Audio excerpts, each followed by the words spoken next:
And gentlemen, I think we might have just watched the best pay-per-view of 2021, the best pay-per-view that AEW has ever put on.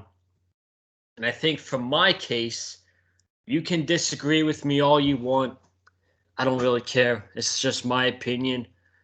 As a wrestling fan for 13 years, I've seen some bad pay-per-views. I've seen some great pay-per-views as well. But tonight might have just been the greatest pay-per-view I have ever watched in my life.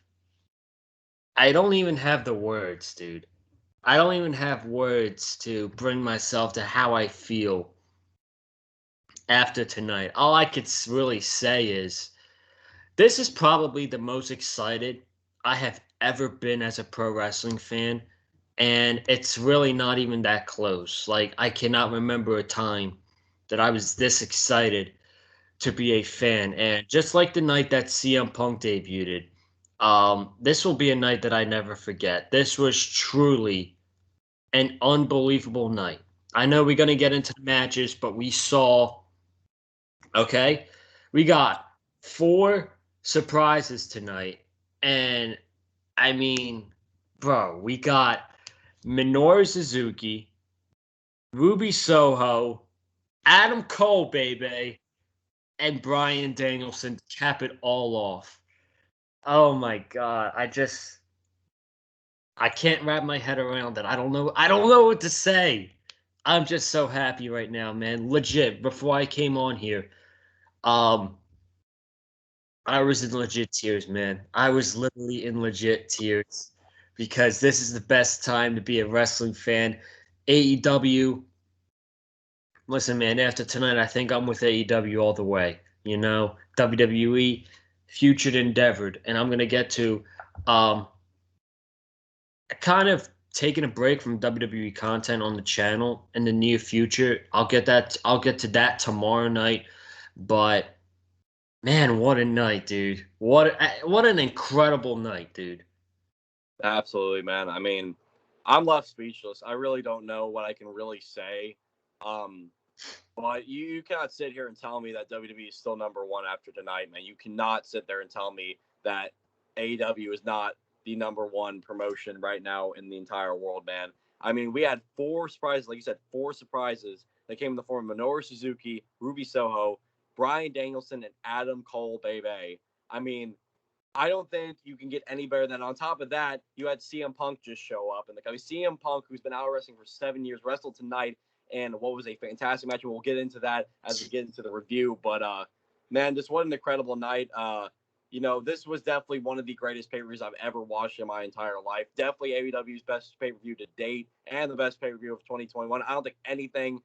We got to see what they got planned for Full Gear, because who knows what crazy stuff they're gonna have planned for Full Gear, but right now, anyway, All Out is for sure the best pay-per-view of 2021. I don't care what anybody says. This is me and Joseph talking. This is our opinions. We love this show from top to bottom, from start to finish. I mean, this show, honestly, I would say it was near perfect. I really don't think there's anything on this show tonight that you could really criticize, like heavily criticize. There was everything on this show really was fantastic. I mean, even Paul White versus QT Marshall went the way Oh, it here it should have went. goes. I got it. Hey, I said on this channel, on this very channel, I wouldn't complain if it went the way it was supposed to go, and it did, and I will give it its praise. It was short, it was harmless, the right man won, and now we can move on, hopefully, from this pointless feud between Paul White and QT Marshall in the factory. But I won't even complain about that, man. I mean, this was an amazing, amazing show. And it's just incredible, man, what AEW has done and what Tony Khan has done as a businessman, as an owner of this company. I mean, to think that people were laughing at AEW before and were calling this nothing more than a T-shirt company, nothing more than a T-shirt company. Really, I Never didn't make think a, it. I They didn't said think a make T-shirt company could have the ability to sign Ruby Soho, Minoru Suzuki, CM Punk, Bryan Danielson, and Adam Cole in the span of just like a few weeks. They got all those people in the company on top of what they've already mustered up with their roster. I mean, come on, man. I mean, there's nobody out there that can convince anybody that AEW ain't the top of the food chain now, man. They are on top of the freaking wrestling mountain, man. And honestly, man, Joseph, I probably got to side with you. This might be the most exciting time. I've been alive for 24 years. I've been a pro wrestling fan for most of that. And I don't think I can remember a more exciting time in pro wrestling than right here, right now, with All Elite Wrestling and everything they're doing. It's incredible. I've been strapped in since day one. I've been a single day that's gone by where I've not been All Elite. I mean, I've loved this company since the inception. I've been with them since the very beginning.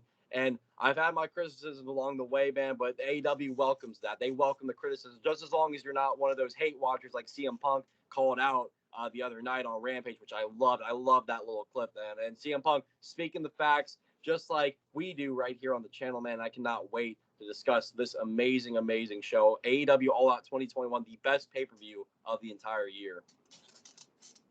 The only thing that probably would have been better is I was able to experience this live. I mean, before we get into the show, I mean, we got a ton to talk about. But did you see the lines at the Now Arena entering the show online? I think I caught Gamers Goon's pictures of it. I think he did upload a picture or two of it. Yeah, it was wild, man. I mean, it goes to show you that there are a lot more people getting tuned into the product now, and all that after Deny, man, I don't know how there are like any more disenchanted wrestling fans that aren't tuning in to this product now, man. It's just like people got to be seeing this and being like, whoa, pro wrestling's pretty awesome again. Wow, we got to bring this back into the whole popular fold here, man. It's just incredible. Yeah, man. I mean, I'm going to tell you guys something right now.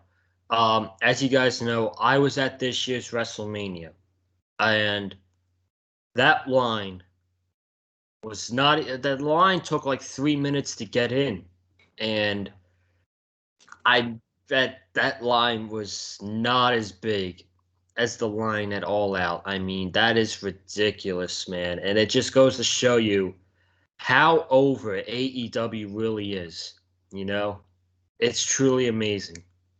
Yeah, it's incredible. I mean, I don't know what else we could really say, man. I mean, we got so much to talk about from match to match, and of course the phenomenal ending that we were given, man. I mean, undoubtedly this will be a show that I don't think any true pro wrestling fan out there is going to ever forget. I mean, this was a night to remember for years and years and years to come. I'll be on my deathbed one day still thinking about how amazing this show was. This was absolutely incredible.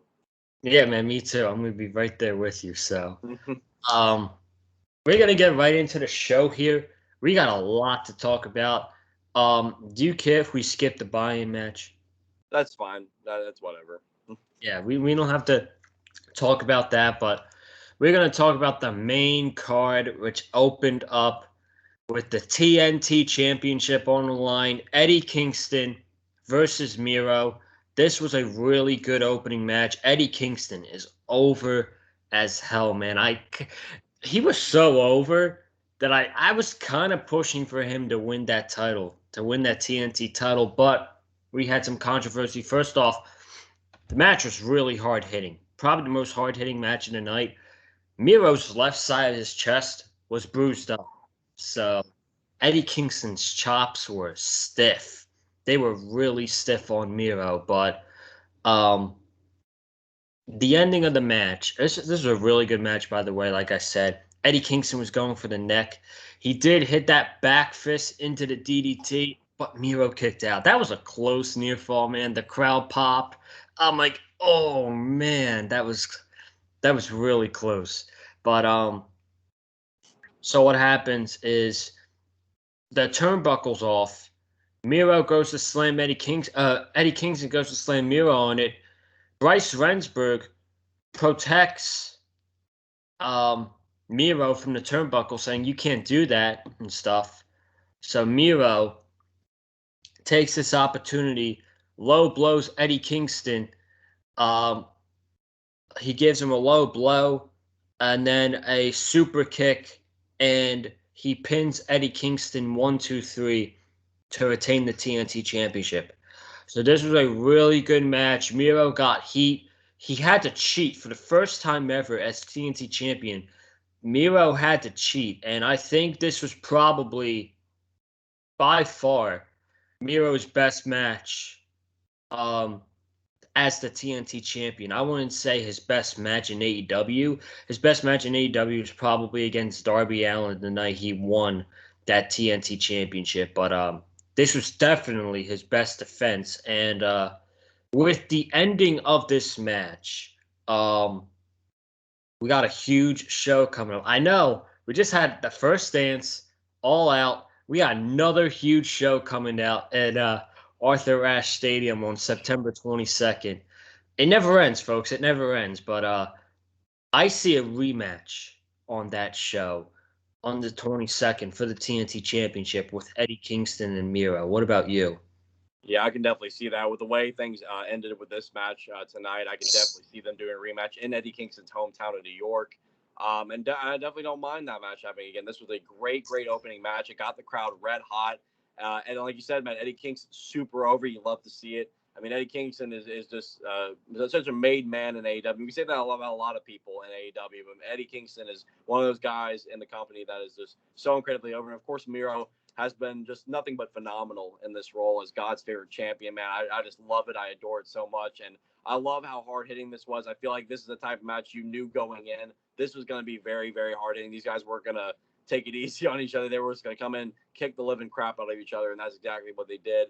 And Miro retains the TNT title tonight, but I definitely can see another match happening for Arthur Ashe. I mean, they're definitely going to stack that show up. We already know. And I think Miro versus Kingston again. I don't think many people were going to complain about that. No, I don't think so either. But yeah, really a really hard hitting match. And Miro retains. Do you see Kingston beating Miro at the Arthur Ashe show? Because I've said it a bunch of times. He should not be losing that title any soon. So if I'm going to be perfectly honest with you folks, I'm giving Miro the win. It's tough, man. It's tough because you had this finish tonight leading to another match possibly. I don't know. You know, it's like a lot of people want to see Kingston get the job done. And I mean, I can't say I'll sit here and be real upset, but at the same time, I will be sad for Miro though, because it's like I did want him to have a longer reign, but I think Miro's proven a lot though so far, at least in this reign, that he is not messing around. I mean, he is just dominant. I mean, Eddie Kingston was somebody tonight who brought him to his limits. I mean, Miro had to cheat for the first time in his entire run as TNT champion in order to beat Eddie Kingston. That goes to show you that Eddie Kingston has been Miro's toughest challenge to date, and so maybe they're going to try and play that up some more. I mean, Eddie Kingston knows Miro's weaknesses. He knows the neck is a major weakness in Miro's arsenal. So, you know, we'll see what happens, but I don't know. It's just tough to call at the moment. I got to see, but I feel like it can really go either way. We got to get to the next match here. We had Jon Moxley one-on-one with Satoshi Kojima. I thought this was a good match. Pretty good match. I wasn't really into it in the beginning because this was mostly Moxley getting Moxley on the show. But with the conclusion after the match, I think I know what the story is going to be. Obviously, we're going to get the eventual rematch between Tanahashi and Moxley for the U.S. title. And I think we should drag that out. You think the G1's going to be done by November 13th? I think so. I haven't been following New Japan lately. I've heard from people that it hasn't been very good. That they've been kind of just recycling matches a whole bunch. But yeah, we'll see what happens with that. I mean, it might happen. Who knows? But well, what I'm trying to get into is we have time from now until November 13th. Full Gear. I would do, if you can, Moxley and Tanahashi for the U.S. title. And in the meantime, you have New Japan guys coming over to AEW facing Moxley, and Moxley just beats them one by one by one by one. And then we get to that eventual rematch, or not rematch, but his rematch for the IWGP US Championship tonight. It started with Satoshi Kojima. I thought this was a good match. Moxley won with 2 paradigm shifts. I don't really have anything to say about the match because after the match, we had freaking Minoru Suzuki come out to a massive pop. Gasani Nare. Did you scream it out when he came out? I was definitely popping, that's for sure, man. I was popping pretty big when Mr. Suzuki made his AEW debut tonight. Well, I mean, listen, the pop was big. What was even better is that freaking exchange they had, man. Oh my goodness. I was like, ooh, ooh, ooh. Like you got Suzuki and then Moxley and then Suzuki laid him out, right? Yeah, got the Gotch style pile driver, man. That was all she wrote for Moxley for the evening. But we will, in fact, be getting that match for the homecoming episode for John Moxley in Cincinnati, Ohio. 1-on-1, John Moxley versus Minoru Suzuki. The first big surprise of the night, the first of 4. And trust me, it's going to be exciting when we get into those other 3 surprises for the night. But this was another good, hard-hitting match here with Kojima and Moxley. A match going into it didn't have really any build much at all, and it was kind of a match that was really thrown on the card. But we got Moxley and Kojima delivering a really nice, hard hitting match, and it was really fun to watch. And Moxley, of course, picks up the victory, and then the big angle after the match with Moxley and Suzuki going face to face, exchanging shots, and then Suzuki finishing off Moxley with the Gotch style pile driver. And man, I can't wait to see what these 2 guys have in store for all of us pro wrestling fans this Wednesday night on Dynamite. Man, that forbidden door continues to just swing wide open more and more and more. And man, I'm just loving every second of it. Absolutely, man. It should be another hard hitting match.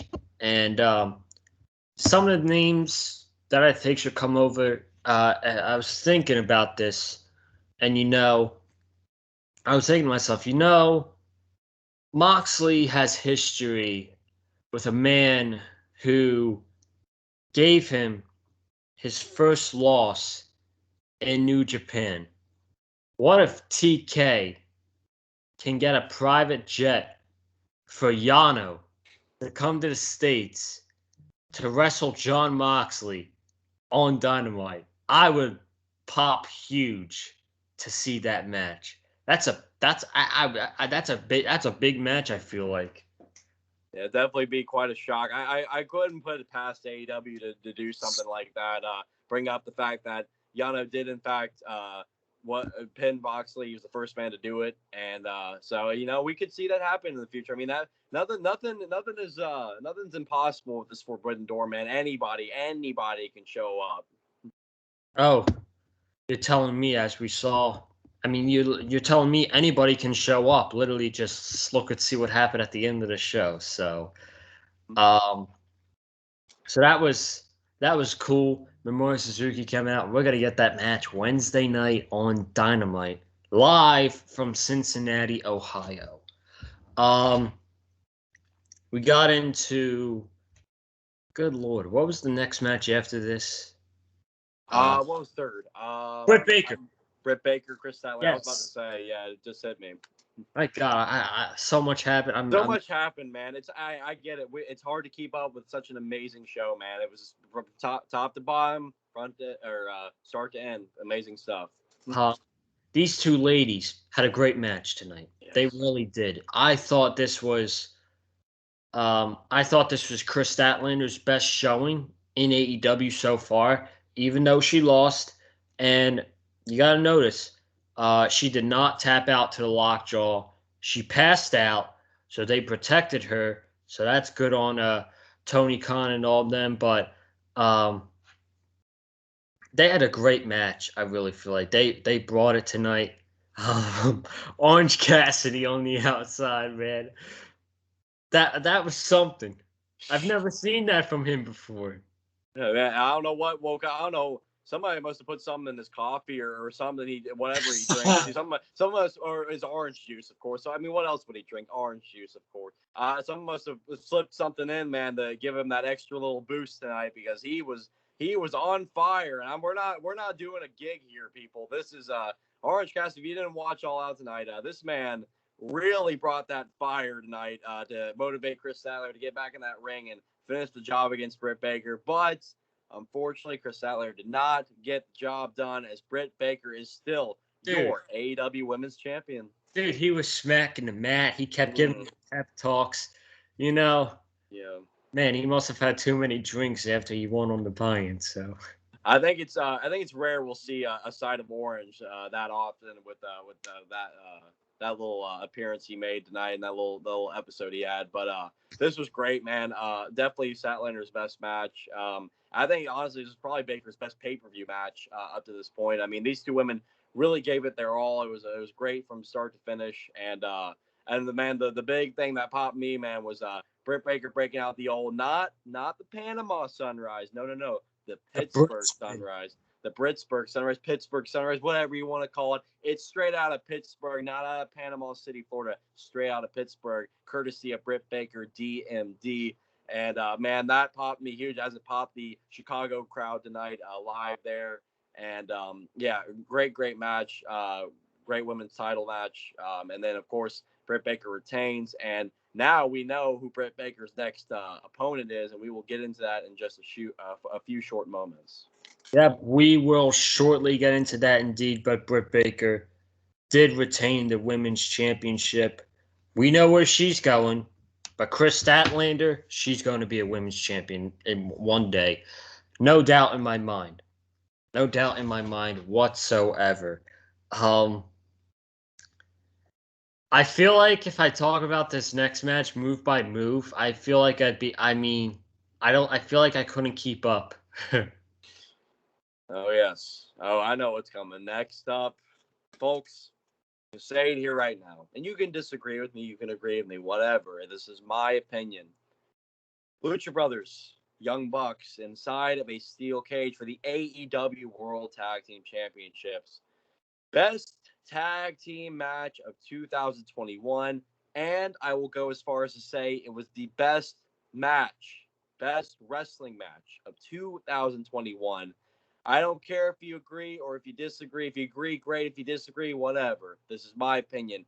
I don't think you'll find a better match than this. I don't know what they got planned for Arthur Ashe, what they got planned for Full Gear. I don't know how in the world anything's going to top this, because this match was absolutely insane, man. I mean, heck, you know, this could be crazy of me to say, but I might go as far as say this was slightly better than Hangman and Omega versus the Bucks at Revolution 2020. I know that's crazy. That's crazy for me to say. I know that's a bold take there, but this match was unbelievable. The moment at the end of the match especially made this entire match. The moment that the Lucha Brothers won those AEW World Tag Team titles. The shot of Penta hugging his daughter, being with his family after the match, man. I mean, you can't write that. You really can't. That is the genuine wholesome stuff, man. And that's something I adore about pro wrestling, is when you see stuff like that on the camera. That's the side of pro wrestling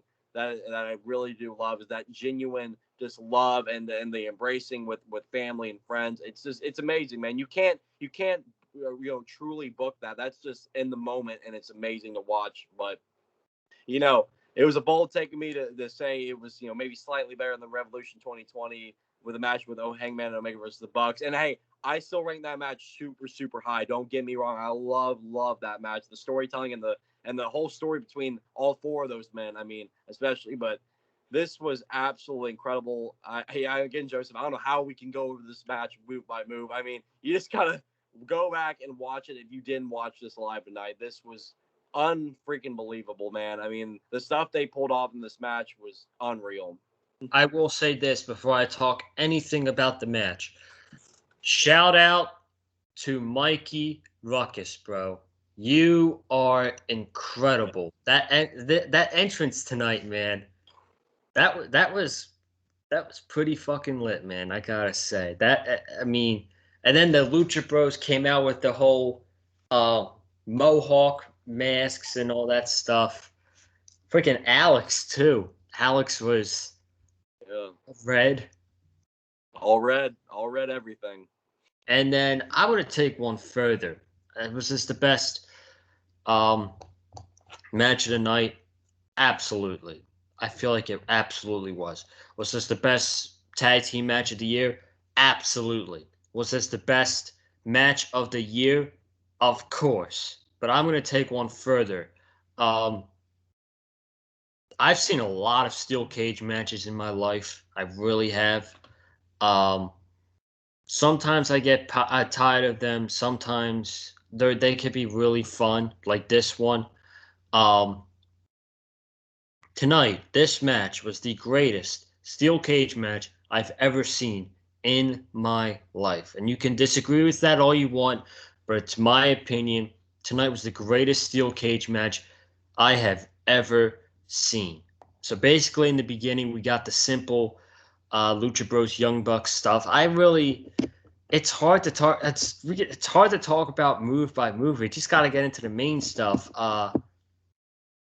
Penta was bleeding buckets. I'll say that.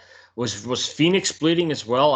I think a little bit. It was hard to tell. There was just blood everywhere, so it was kind of really hard to tell at one point. I know Penta was bleeding buckets though. So, one of the main points of the match was the corporate stooge Brandon Cutler had a bag, and he went up to the ramp, threw it into the cage. Perfect throw, man. That was a perfect throw by Cutler. I don't think I could have done that, but Matt Jackson caught it. It was a shoe with a bunch of thumbtacks on it, and um, the Bucks go to kick Ray Phoenix, and Penta gets in front of his brother to save his younger brother, and he takes the super kick. Then he gets kicked in the face on the corner. They shove the thumbtacks into Penta's mask, and Nick Jackson, I think, kicks the shoe into Penta's face. So from all of that, Penta was bleeding buckets. Then what I thought was going to be the end of the match, Young Bucks hit the BTE trigger onto Penta, and Phoenix comes in for the save. Ray Phoenix comes in to save this match, and man, what a pop that was. That was some pop. Alex was getting the crowd excited. And then we start climbing. We start climbing to the top. Nick Jackson and Ray Phoenix were on the top of the cage. And I'm like, oh boy, here we go. But then Nick Jackson gets pulled down by Penta. Ray Phoenix does a diving crossbody onto all three guys. I don't think this man's human, dude. That cage is very tall as well. It's a very tall cage. So they go for the double foot stomp. Well, actually, I think they did the double foot stomp before that. Then Phoenix was going to do one on the top rope, but Nick Jackson, yeah, that's what happened. So Phoenix did the crossbody. Penta got right back up. They did the package pile driver to Nick Jackson. Phoenix was holding Matt Jackson down, and they got the win. A massive pop for them winning the tag team titles. You can see Penta wiping the blood out of his eyes. He hugs his brother. He hugs Alex. They're all hugging in the ring. Then, while Phoenix and Alex, Abrahantes, I keep mentioning Alex, but not his last name. So, Penta, you see a shot of Penta going over. His daughter comes to him. Both his daughters run to him. Gave him a hug. His wife comes over. He hugs his wife. And that's just the genuine stuff in pro wrestling that you just absolutely love. And that's the moment that, that's a moment that he's never going to forget. And I'm sure his brother's never going to forget as well. But the Lucha Bros are the tag team champions. I honestly can say I don't have a problem with this at all.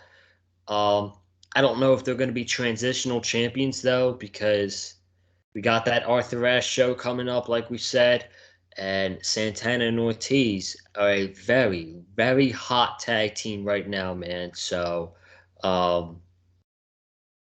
it might not be a bad idea to put the tag team titles on him, but man, you got the Lucha Bros, and the good thing about the Lucha Bros is as you guys know, they're international wrestlers. They're both from Mexico. Most of their career they've been in Mexico. They have established themselves as top wrestlers in America, I feel like, and that's huge. That they got that they're a big thing in American pro wrestling, and it's just amazing, man. Um, I don't even know what to say. I was floored after this match. I was literally floored, man. Um, oh, and by the way, another big thing in the match was Penta hitting a top rope destroyer onto match after. That was beautiful. Yeah. I just can't say enough. I just can't say enough good things about this match, man. It was unreal. So that's all I'll say. I did a lot of talking for about 6 minutes. I want to hear what my partner Wes has to say. We can continue talking about this match. Yeah, just incredible stuff all around, man. I mean, it's you won't find a better match this year. I don't think unless like I said, unless Arthur Ashe and Full Gear somehow give us something that is going to be even better. But man, I feel like by the end of this year we'll still rank this as the top match of the year and top tag team match of the year. It's just incredible, man. I mean, AEW is just doing so many phenomenal things. I mean, and undoubtedly, we've known this for a long time. Their tag team division is the top of the food chain, man. There's no tag team division in the entire world that beats AEW's, man. I mean, they got it made with this tag team division, and now you look at this roster as a whole. I mean, I don't know how you could even get it even more stacked. It's incredible already. I mean, it makes me so excited too for the AEW video game, man. I mean, you look at the roster we're gonna get with this AEW video game. I mean, good lord, man, it is gonna be wild to see. But yeah, undoubtedly the best match of the night for sure. And yeah, I still stand by the statement that this was best tag match all year, best match of 2021, and it's gonna be really hard to beat it, man. I'm excited to see what AEW's got planned going forward for the rest of the year, but I just don't see how anything's gonna be what we got tonight. Oh my god, absolutely, man. So I'm reading tweets right now. WrestleVotes just put out a GIF of Vince McMahon crying. So I love it. I absolutely love Beautiful. It's beautiful, man. I freaking love it. Unbelievable. Bryan apparently cut a promo after the show. I'll go check that out after this. Yeah. But yeah, man, what a crazy tag team match. Do you see Penta and Phoenix dropping those tag titles soon? I don't know, man. I feel like I wouldn't want them to be transitional champions. And I don't think AEW is really much in the business of doing transitional champions so much, unless, I mean, of course, you have the case with Brody Lee, but we understood the real reason why that was the case. But other than that, I really don't think they're in the business of doing transitional champions. I think they really want their champions to have like lengthy, meaningful reigns that you go back and look on and you're like, oh yeah, I remember all the things that happened within this reign. They did some really great stuff. They had some great matches within this reign. So, I wouldn't want that for Penta and Phoenix. I feel like this moment tonight made me think, man, these guys should be champions for a good long time, and whoever they do drop those titles to next, I think it will, I think we'll know when it's the right time. But I just, even if they do go on to face Santana Ortiz in New York, if that even does happen, I don't know. I mean, I don't know. I just feel like making them transitional champions. I feel like it wouldn't be right for both guys. Yeah, kind of doing them dirty as well. Yeah. Absolutely. So, like we said, man, don't have enough good things to say about this match. I mean, just you gotta go watch it for yourself. Like, please, just go watch it. Go and watch the match, man. We had the women's casino battle royale, and I thought this was gonna be the calm down match, but it was indeed not the calm down match. We get to that later down the road. Um, you know how I feel about these battle royals. I mean, I'm not a huge fan of battle royals at all. They don't really mean anything until we get down to the final six. That's exactly what happened here. Um, I'll read the list of names that were in. We had the first group was Hikaru Shida, Sky Blue, Emi Sakura, the Bunny, and Abaddon. Sky Blue, who was the first female eliminated in this match. Do you think she gets signed, bro? I don't think so. I don't know. I don't think I've watched her enough to really like judge if AEW should sign her or not. But you know, you can't sign everybody. I mean, I don't know.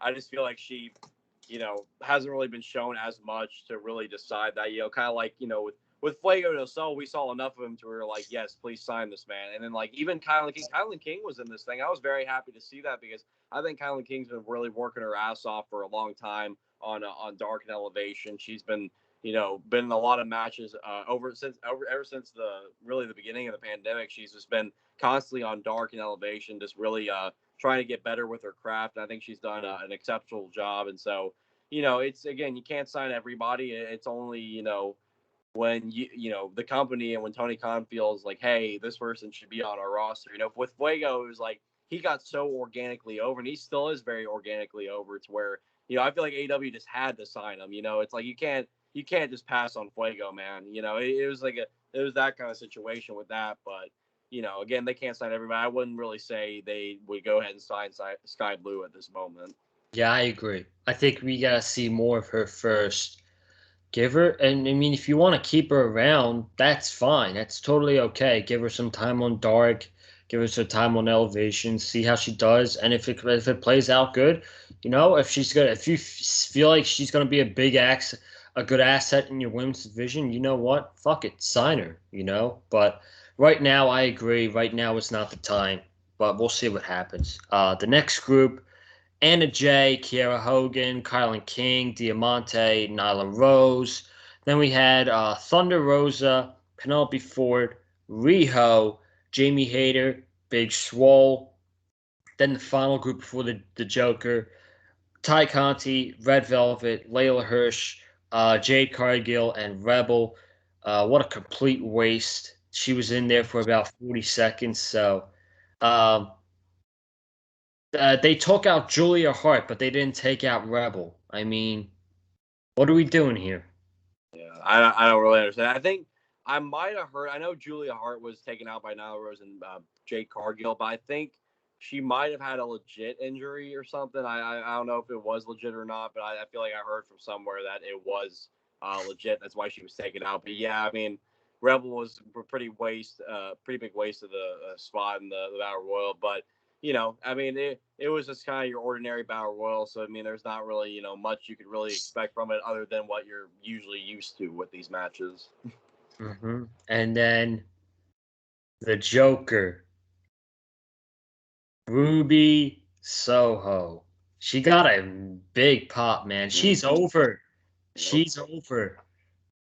Yeah, people were even chanting her name right before the countdown finished for the Joker card. Man, people knew, and man, I couldn't be happier for Ruby Soho. Man, this is a woman who should have gotten so many opportunities when she was with WWE, and they just decided So to pass on her because she didn't have the look, Joseph. She didn't have that look that WWE adores so much. She didn't have that supermodel look. But I don't see why that really has to matter. If you can go in there and kick ass at pro wrestling, then you deserve to get an opportunity. And that's exactly what Ruby Soho got tonight in this women's battle royal. It came down between her and Thunder Rosa, my girl, Thunder Rosa. I mean, I don't think you could have had a better final two for this battle royal. I mean, that was a perfect way to book the final two, the final moments of this match. And Ruby Soho wins the battle royal and gets a shot against Britt Baker. When that happens, I'm assuming Arthur Ashe if they're going to do that match. And does Ruby Soho win the women's title? I don't know, man. I don't know. Britt Baker's on top of the world right now. I don't think you want to take that title off for anytime soon.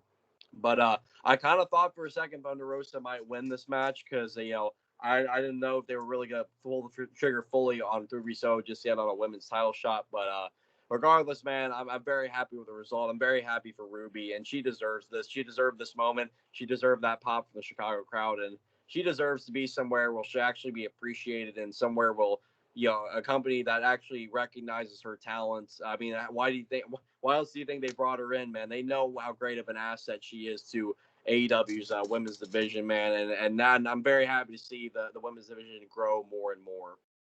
It was probably easily her biggest moment of her career. No doubt in my mind. She did more in one night tonight than she ever did in her career in WWE. She was shafted, just underutilized. She was in a faction that was gonna go nowhere in the WWE. They should have been, in my honest opinion, um, they should have been the tag team that beat Sasha Banks and Bayley. It should have never, ever, ever been the Iconics to beat Sasha Banks and Bayley. But um, she's all elite, man, and the moment she's got a lot of even one night she's got momentum, and um, oh man, I think you do this at the pay per view. I don't know.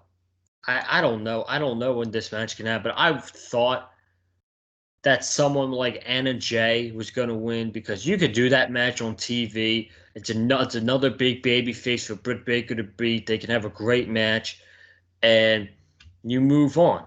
I don't know if this should be a TV match I think this should be at Full Gear. I don't know, man, but only time will tell. But what I will have to say.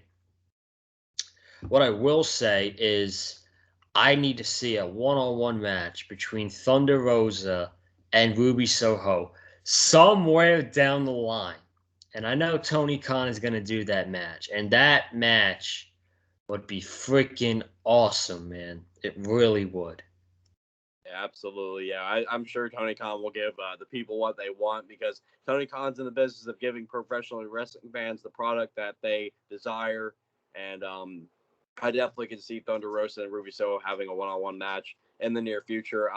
But I do think they really want to stack up that Arthur Ashe show. I feel like if they waited till Full Gear with Ruby and Britt Baker, it'd be kind of too long of a wait because we're 2 whole months away from that pay-per-view, and I don't think they really want to try and set up that match too long term into the future. So I think that's why I'm thinking with Arthur Ashe being a massive show, AEW's biggest show to date.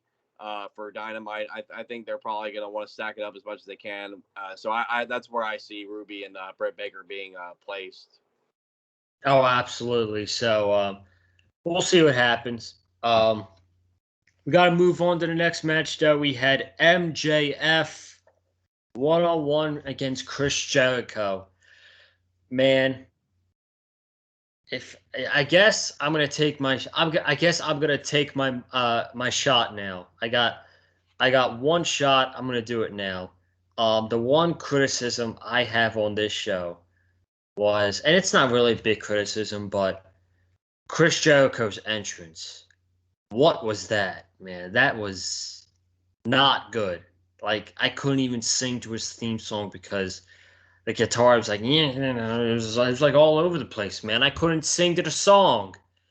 Yeah, it was out of all the grand entrances we got tonight, that was probably the bottom of the totem pole. But man, you talk about an amazing entrance though. MJF, man, I gotta admit, man, he got me. I'm He sure he got got me a lot. too. He got a lot of people, but man, when I saw that count coming out, I thought it's like, oh man, we're really going all the way back here with Jericho. But of course, no, it was a classic troll from our good old friend MJF. Man, what an asshole! What a complete asshole. He ain't my friend. He's an asshole. Yeah. It's like Tony Schiavone, man. Fuck that guy. He's an asshole. But man, I mean, it's classic MJF. You gotta love it. You gotta appreciate it some. But that was one thing I absolutely adored was MJF's interest. But yeah, Jericho. Yeah, it didn't really hit. It was kind of a swing and a miss kind of a scenario. Yeah. So we're gonna get into the match here. So one spot I really liked in this match was MJF went for the heat. What's he called? The Heat Seeker or The whatever. Heat Seeker. Yeah. He hit it. He was on the outside of the. He was like on the apron. He hit the Heat Seeker on Jericho. Then he goes on the outside. He runs towards Jericho. He jumps. Jericho turns him around and gives him a power bomb right onto the apron. I don't know if you watched Wrestle Kingdom 2019, but that it wasn't. Of course, it wasn't nearly as great as the spot Will Ospreay and Hiromu Takahashi did. But that's what it kind of reminded me of, that spot right there. So. Yeah. That I see what you mean there, man. Yeah, it wasn't as fluid and as pretty as what Osprey and Takahashi did. But yeah, what they did here was there was a spot I definitely did not see coming out of both Jericho and MJF, man. That was quite a big spot of the match. But I really enjoyed this. And of course, what really got me too was it popped me hard was the fact that at the very end, the crowd got really. I mean, everybody got up on their feet in Chicago once we got to the ending sequence of this match with Jericho putting MJF in the walls. But before that, we even had that's not the end. Yeah, right. Before that, we had a little incident with the little pin there. MJF had Jericho hit Jericho with his own move, the Judas Spec, got the pin. 1, 2, 3. Aubrey calls the bell, but wait, Paul Turner had his eyes on the match, and he saw what happened. Jericho had just barely within milliseconds. He had his foot on the bottom rope, where Paul, and then the ruling would be overturned. He went over to Justin Roberts, whispered in his ear, told him what happened, and then the match would restart, and we had MJF Jericho for a couple more minutes, and then the ending sequence, of course, like I had mentioned, Jericho locked in the walls. MJF tried his best to reach that bottom rope, but Jericho pulled him right back in the middle, and Jericho gets his win over MJF. After 3 failed attempts, he finally gets his win, and Jericho can continue his in-ring career with All Elite Wrestling. I thought this was great. I thought this was a really well done match. I love the fact that the crowd just popped up so big at the very end with that ending sequence of Jericho putting MJF on the walls and making him tap. It's a great feel-good moment there, and Jericho ain't done in AEW, man. He's not done, and it's I'm honestly I'm happy about it because Jericho's one of my favorites. But I did have MJF winning originally because I thought maybe this was going to be it, but Jericho ain't done just yet. So Yeah, that's good. I thought the match was pretty good for my liking, but a little bit overbooked, in my opinion. But I mean, I'm happy the feud's over. That's got to be the end of the feud, right? I imagine so. I don't see what else they could possibly do after this. I imagine both guys move on to something else. Yeah, so this year-long feud is over. And like I said a couple times, this is an example of not being tired of a long-term story between Chris Jericho and MJF. They kind of feuded.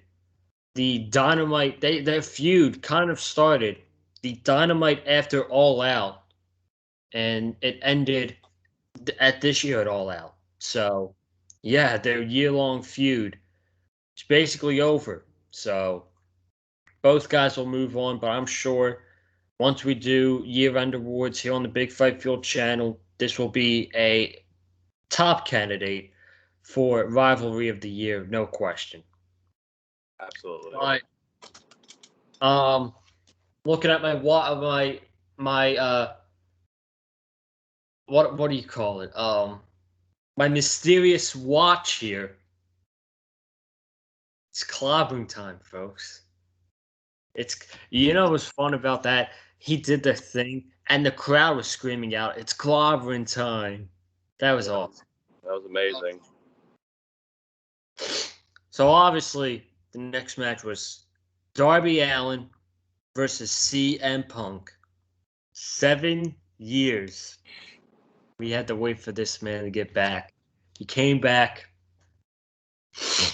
at the United Center, and he had his first match tonight. And I can happily say he looked great. He looked great. He worked a slower pace, but really, I'm not too picky on that. I'm okay with him working a slower pace. A lot of rest holds, a lot of hip tosses, and wearing down your opponent because Darby's a loose cannon. We all know that. Darby Allen is like a loose cannon, so he hit his Punk took the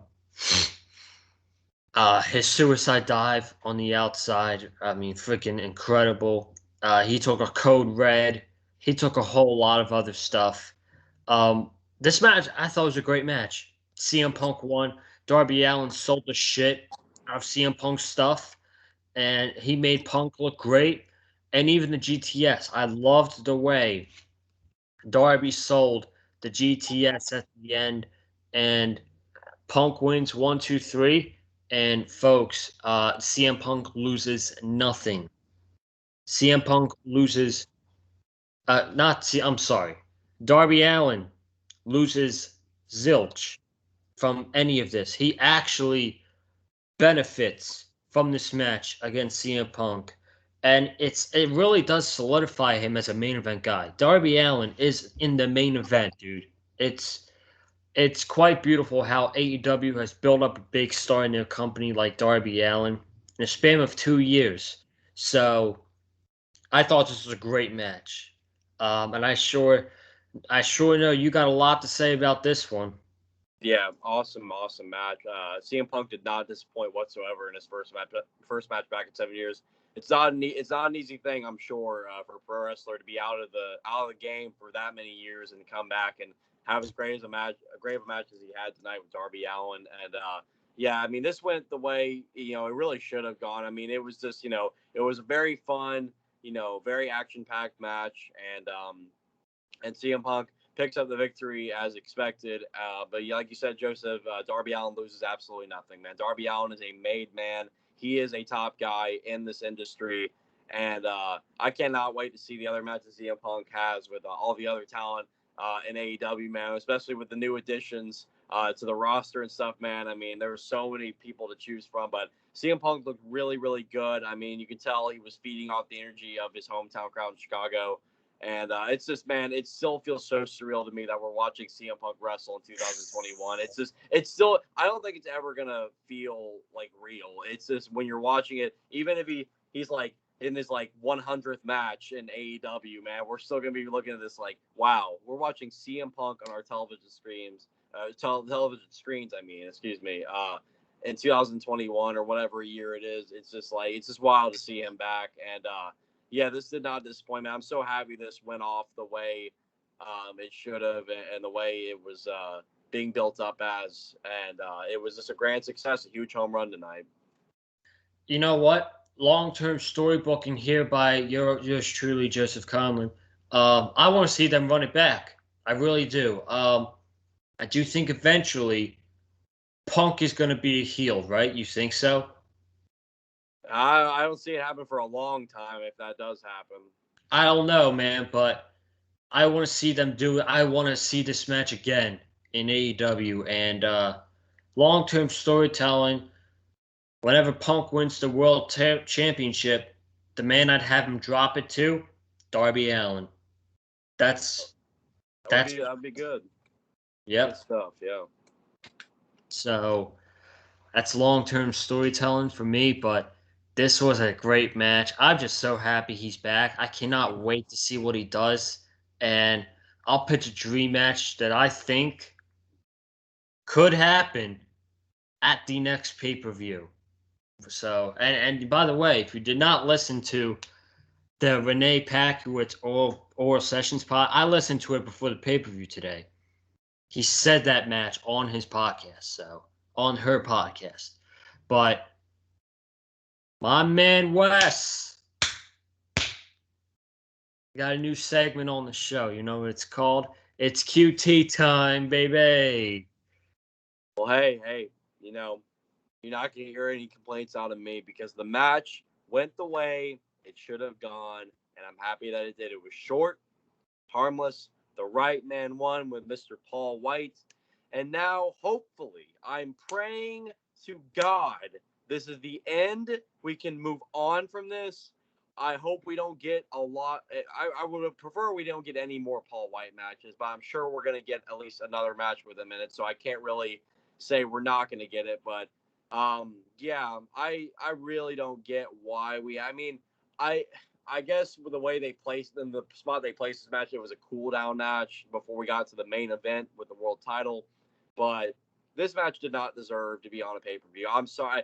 Sorry to all you QT stands out there, the true QT stands, but this match in no way, shape, or form deserved to be on a pay per view. I've been, complaining about this whole entire feud for weeks. If you've been watching the Dynamite and Rampage reviews, this is such a stupid feud. I don't understand why they had this match on All Out. This is a match you could have easily saved for Dynamite, and it would have been fine. I would not have cared. But again though, as pointless as this match was, as pointless as this whole feud was, and putting it on the pay per view card, it was short. It was harmless. I can't complain. And I'm Joseph. I said it, and people could clip it all they want. I said it right here on the reviews. I will not complain whatsoever if this match is short the way it should be, and the right man wins, and we can move on. And hopefully we are moving on from this. But no complaints out of me. So I think QT got buried tonight. I think he's been buried. I don't think he was doing very well for himself before this. Oh man, he should have won. I don't know what to say, but all jokes aside, after what we've seen from earlier tonight, I was fine with 2 minutes. He's gonna fight another. I'm sure. I want a rematch, and this time I want QT to win. No. I think we're good, man. You know what we really should see next is Paul White and Billy Gunn. Where was the Gun Club tonight? Are we just gonna forget the fact that they just turned heels? But hey, whatever. Again, like I mentioned on the Dynamite review, I really don't care. Honestly, if they completely forgot about the Gun Club heel turn, I really don't care. Whatever. But yeah. Well, I don't know what this is gonna lead to afterwards. I know people were pitching about Paul White and Shaq going 1-on-1. I don't know why in the world. Is it just me? I was think convinced. That match was what? I was convinced that QT was going to win. The Factory was going to beat down Paul White after the match, and Shaq was going to come out. Well, I'm happy that didn't happen, man, because I don't know why people are getting their hopes up about a Paul White versus Shaquille O'Neal match. People, I know Shaq is a big name. He is a big mainstream guy. He had a good showing in his mixed tag with Jade Cargill versus Red Velvet and Cody Rhodes. Keep in mind, though, he had some help from Jade Cargill. It wasn't just him. You can't sit there and tell me that Paul White versus Shaquille O'Neal would be a barn burner of a match. Like, come on now. Like, yeah, it would get a lot of media coverage, but at the end of it, that match would absolutely suck, and that's a match we do not need to see at all. I don't care how big of a spectacle it is. Like, that match would not go over well at all, so. Bro, it's gonna happen.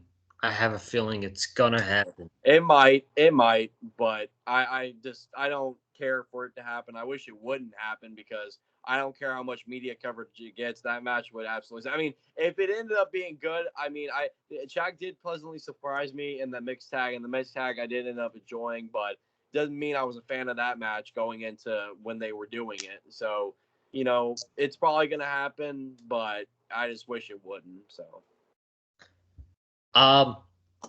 Wednesday night on Dynamite, live from Cincinnati, we got Jon Moxley versus Minoru Suzuki.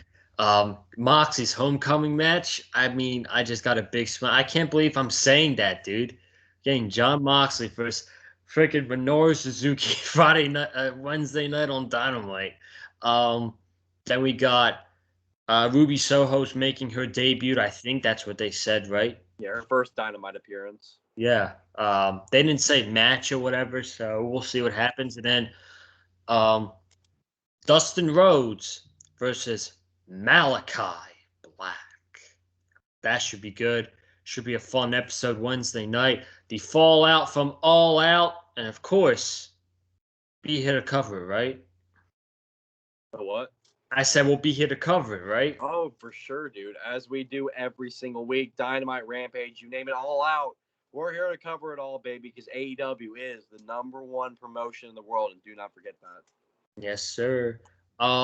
Main event was the AEW World Championship.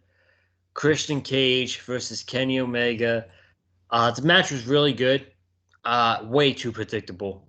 Everybody knew Kenny Omega was going to win this match, so it kind of took my interest a little bit low, but once I saw Dave Meltzer's tweet saying, um, Cage versus Omega is going last, I'm like, oh, yep, it's happening. It is happening. So that's the only reason why this match was last. If Daniel Bryan was not debuting, I'm good. Bryan Danielson was not debuting. CM Punk was easily going to main event this show. But the match was really good. I thought it was a really good match. What'd you think? Yeah, this was a very, very solid main event. Christian Cage is amazing at the age he's at. He can still, pull off the things that he can pull off, man. And Kenny Omega, of course, is a master of his craft. He can make a paper bag look great in that ring, too. But, that's not to discredit Christian Cage, man. Christian Cage has definitely proven that even though he's been out of the game for a long time, man, he's still got it, and he still can go really well in the ring. And he showed that with Kenny tonight, man. And what a beating he was taking, too, man. He bleeding from the mouth and everything. I mean, Christian was taking a pretty big beating from Kenny tonight. And the finish of the match, I loved so much. And, it's a finish I don't think I've really seen before. An avalanche, one-winged angel from Kenny Omega onto Christian Cage, man. That was a thing of beauty. It was executed perfectly. And, of course, very predictable outcome. Kenny Omega retains the AEW World Championship, and they continue to beat down on Christian after the match, him and the Elite. And Jurassic Express comes out to try and save. Was no go, but Joseph, we got ourselves a little of the one of two little surprises. Wait, we will talk about that, but I feel like we got to talk about the match a little bit first. Okay. I feel like the ending protected Christian a little bit. Like, it took like an avalanche V-trigger. Like, you could not pay me to take that move, man. I would be fucking scared to take that one-winged angel from the top rope. But, man, I thought it protected Christian. What'd you think? And then we'll get into, of course, the surprises. Yeah, I thought this was a good way to protect Christian. I mean, the fact that it took an avalanche one-winged angel to finally put him to rest. It made Christian Cage look pretty much about equal to Kenny Omega. Like, hey, I bested you once before. Doesn't mean you can't rule out that I won't do it again. But Kenny Omega did get the upper hand as expected, and he is still your reigning and defending AEW World Champion. Yep, absolutely. So, after the match, show was not over, folks. After the match, the Elite continued to attack Christian. The Young Bucks came out. Jurassic Express came sprinting down for the save. They got beaten down. All of a sudden, the lights go out. And out comes Adam Cole, baby. Adam freaking Cole, baby. So, he comes out. And he walks to the ring. He's standing right there, face to face with Kenny Omega. He teases he's gonna brawl with him. Excalibur's like, they have history that they kicked Cole out of the Bullet Club, and Adam Cole super kicks Jungle Boy right in the face, and he gives a hug to the Young Bucks. He hugs Kenny Omega. Adam Cole is right back with his friends, Kenny Omega, Nick Jackson, and Matt Jackson. And WWE let this guy go because of video games. How sad is that? You can't make it up. You cannot make that stuff up. It means more to them for not to have their roster be on Twitch than have easily a top 5 professional wrestler in the world. It really goes to show you their talent scout or whatever. I mean, yikes, man. You let him go. You let him walk because of his Twitch. I mean, good Lord. I mean, I have no words. But it's unbelievable. Yeah. But Kenny Omega's doing his whole thing. Goodbye, Smooch. Goodbye. Bryan Danielson comes out. Bryan Danielson comes out. He did not come out to the final countdown. He's got a new theme song. He came out. He stood by the side of Jurassic Express and Christian. brawled with the Elite, was kicking Nick Jackson in the corner, gave Nick Jackson a running knee, and you end the show with Bryan Danielson, Christian Cage, and Jurassic Express all standing in the middle of the ring, giving each other a hug. I mean, folks, AEW is officially the number one wrestling company in the world. WWE is not a wrestling company, okay? AEW has jumped WWE. AEW is not the alternative anymore. Okay, WWE is um WWE is that new alternative. If you don't want pro wrestling and you want just to sit down with your family and watch WWE, by all means, go knock yourself out for 3 hours on a Monday night. But AEW has topped WWE. I don't give a shit about how much money WWE makes with their stockholders. I don't care. We shouldn't care about how much money WWE makes.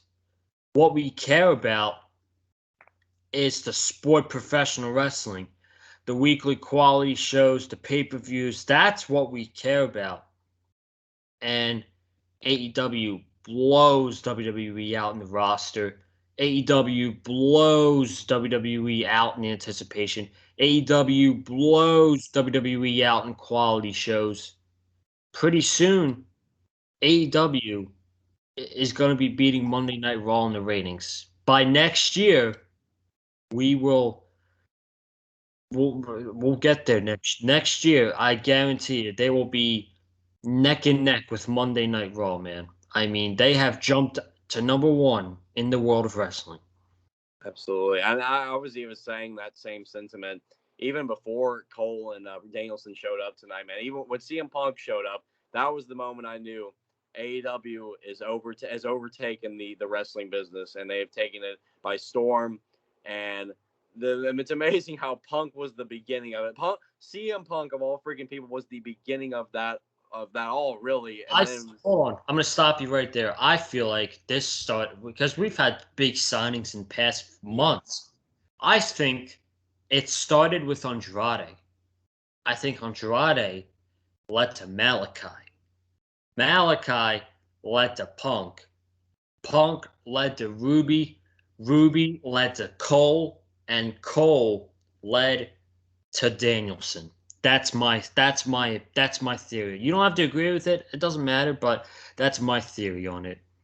Yeah, I mean, I definitely see your theory for sure, man. And I mean, it's you can go all the way back to that too. I mean, AEW's just done just so many incredible things, has signed some incredible talent over these past few months, and just throughout their tenure here. And man, I mean, AEW's here to stay. I mean, there's nothing that's gonna stop their momentum, man. They are just running all the way down to the finish line and stuff. And I mean, they ain't stopping. They ain't stopping after that either.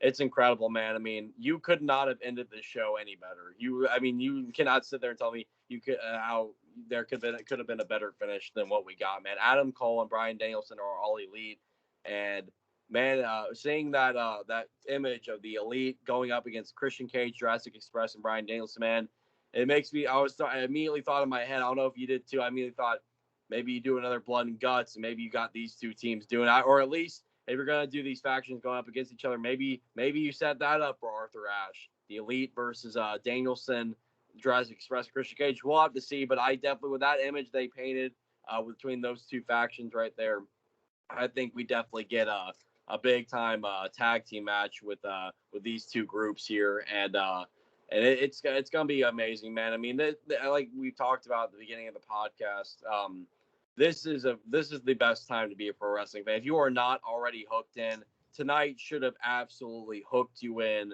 all the freaking way, man. I mean, and we're probably still gonna get more to come after this, which is the most insane part about this. This is not the end. We're probably getting more after this, which, I mean, Tony Khan is a freaking mad. He's a madman in the best way possible, man. I freaking adore this guy. I swear, man, you'll never hear me say a bad word about Tony Khan. I really I admire this man. I swear this guy is what pro wrestling really needed. You know, pro wrestling needed a kick in the ass, and Tony Khan was like, all right, I'll do that and even more. And it's just incredible, dude. And I mean, we got Arthur Ashe coming up. We got Full Gear in November, and I'm gonna be there live. The fact that the next AEW pay per view I'm gonna get tickets to, it's just unbelievable, man. I mean, I won't have to sit here in my home and watch it. I'll get to be there live and in person, and I don't know what they got planned once we get to November, man. But and what more signings, what more surprises we could have in store, but it's incredible. I mean, I don't know what else I could really say. It's truly a remarkable time right now, and it's WWE, man. You ain't got shit. You ain't got shit on what AEW is doing, man. WWE wishes they had the momentum that AEW has right now, man. Sooner rather than later, they are going to overtake Raw in the ratings. Time out. Hold on a second. I got a question. What's WWE? Oh, that's right. What is WWE? They're sports entertainment. Yes, we're not in the business of sports entertainment. We're in the business of professional wrestling. Every single week, you see myself, you see Joseph Conlon, you even see Cameron Johnson on Fridays with the Rampage reviews. We talk about professional wrestling because at the end of the day, at the end of the week, at the end of the month, at the end of the year, all we ever want is professional wrestling. And who gives that to us? All Elite Wrestling. Fuck World Wrestling Entertainment. Fuck them.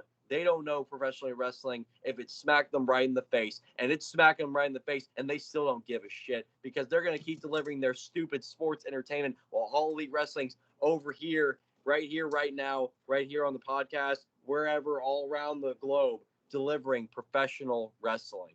Damn right, man. Fuck the E, you know? I feel like I don't need them anymore. I feel like we don't need them anymore. We don't need them.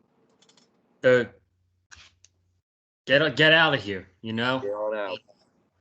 Ladies and gentlemen, this was a historic night. This was an incredible night. This was a night I will never forget. We are still recording. It's 1:20 a.m. on the East Coast, and I have work tomorrow morning. I mean, I'm supposed to be off too, and they texted me today, we need you tomorrow. I'm like, fuck, man. I hate that feeling. Do you ever get that? Yeah, it's a crappy feeling, but I'm always off on Mondays though, so I'm happy I at least don't have to worry about it. I'm sorry about that, man, but hopefully you get at least a decent amount of sleep tonight. I mean, but hey, at least we can, go back and look at this night and be like, wow, this was an absolutely insane night of professional wrestling. You know what? I might watch the pay-per-view tomorrow night overall. So why not? Hey, I mean, there's nothing else really going on tomorrow, and I know other professional wrestling show that's happening. I mean, Elevation, of course, you can watch, but I don't think there's really anything else on tomorrow night that anybody's really going to sink their teeth into. I don't know. Nah, I don't know, man. But this is the official all-out review on the Big Fight Field channel. Thank you all so much. Thank you for being here for this historic week and this historic night. Be sure to subscribe to the Big Fight Field channel. Big things are coming. Now that it's September, we started it this week with All Out Week, and this week is the beginning of the NFL season. And we're going to be doing some football content here on the channel this year. So you're going to want to be tuned in. So you're going to want to subscribe, man. Subscribe to the channel. Comment down below your thoughts about the all-out pay-per-view tonight. Hit that like button if you like what you heard from me and Wesley. Follow me on Twitter and Instagram as well at Conlon_Joseph. And Wes, where can they follow you? You already know. Follow me at big_Wes18 on Twitter. That is BIG_WES18. I was hoping I would hit the 700 follower milestone before All Out tonight, but unfortunately that didn't happen. I did gain a few followers, however, so whoever did follow me today, the few followers I did get, I thank you very much. I'm only 9 away now, 9 followers away from 700. So if we can get that follower count up on Twitter, I would greatly appreciate it. I talk AEW Dynamite every single Wednesday night, talk Rampage every Friday night. Of course, tonight I talked about AEW All Out, the best pay-per-view of 2021. No debate there. And of course, yeah, again, just follow me. Follow Joseph at Colin_Joseph. You already know our handles. So go follow us. Go support us. Go support us right here on Big Five Phillies. We will continue to give you the best damn AEW coverage you could ask for on a weekly basis. Hit the subscribe button. Hit the like button. Comment down below. What was your favorite part about tonight? What was your favorite match? I'm sure a lot of you will probably say the tag title match, but there was another match on the card tonight that was your personal favorite. Make sure you comment that down below. And of course, be back with us this Wednesday night for AEW Dynamite, the Fallout from All Out live in Cincinnati, Ohio, live in John Moxley's hometown. You better be there. It's going to be a great night, man. And folks, I hope you're strapped in for the ride, man, because AEW ain't stopping. AEW is here to stay. They are the top wrestling promotion in the entire world. They're number one. They are number one. Number Have a one. good night, guys. Stay safe. I'll see you tomorrow night. Have a good night. Stay safe. And I'll see you tomorrow.